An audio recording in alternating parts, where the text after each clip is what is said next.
La persona como centro de acción e interacción. El segundo referente de las capacidades humanas es su naturaleza de persona, sobre la que discurren las transacciones entre lo natural y lo históricamente adquirido. El concepto griego de persona designaba la máscara del actor, disfraz variable según los roles representados en las tragedias, lo que suponía cierta dotación de identidad porque, aun siendo pura figuración, en realidad transmitía las formas de comportamiento y de acción personificadas por el actor. Recogiendo de la tradición griega solo el nombre, ya en el contexto de la filosofía cristiana, la historia atribuye a Boecio en pleno siglo V la definición de la persona como sustancia individual con naturaleza racional. Persona es rationalis, naturae individua substantia. Individualidad en cuanto a realidad sustentada en su propia entidad, no dependiente de otra. Racionalidad porque su atributo específico y diferencial es precisamente su dotación intelectiva. El concepto adquirió connotaciones estrictamente éticas al elevar Kant la racionalidad al principio de la dignidad humana, causa y motivo de su primacía, como fin que debe ser respetado de modo absoluto, categóricamente insumisa a condición de medio. El respeto se eleva así a estructura ética del mundo de las personas, como comentaremos.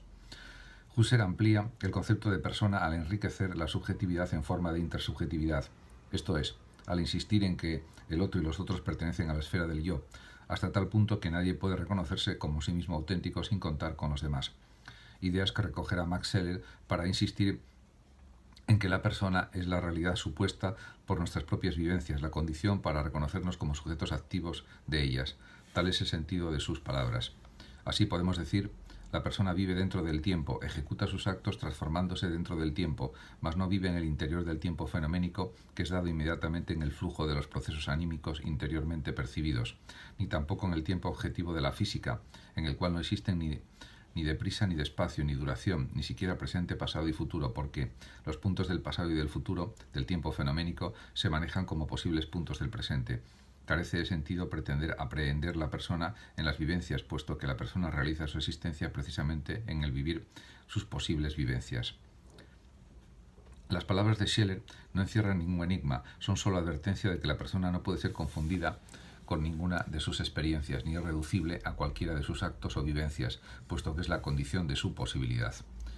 Ella no se sintetiza en ninguno de sus momentos, del mismo modo que 1000 fotografías fijas no alcanzan a configurar la imagen de alguien que camina y se convierten en perturbadoras si por ellas se pretenden adivinar los motivos de los sentimientos o pensamientos que puedan intuirse en la expresión de su rostro. Siguiendo análogos principios, Emmanuel Mounier es autor de una obra extensa y comprometida con la demanda del respeto a la persona en todos los ámbitos, de los privados a los políticos. Atributo esencial de la persona es la estima de sí, condición práctica del ejercicio reflexivo en la medida en que cada ser humano se enfrenta al permanente esfuerzo por sustentarse y vivir por cuenta propia. Sus sentimientos se reagrupan en primer lugar en torno a la reivindicación del propio valer y del propio poder, de tal modo que el principio reflexivo práctico por excelencia es la permanente afirmación de los atributos personales como principio de subsistencia personal. Así deben entenderse expresiones como estima de sí, cuidado de sí, amor a sí mismo, que no significan egoísmo individualista, sino apelación a la decisión personal, siguiendo la acepción de la filautía de Aristóteles en su Ética Nicómaco.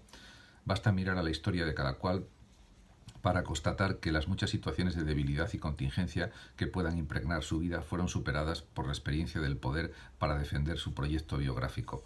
Para el mantenimiento de tal empeño adquiere lugar predominante la acción reflexiva, entendida como acto por el cual la persona busca recabar de sí misma la razón de sus propias capacidades con el propósito de vivir en libertad de conciencia, como confirma Ricoeur siguiendo a Spinoza y Fichte.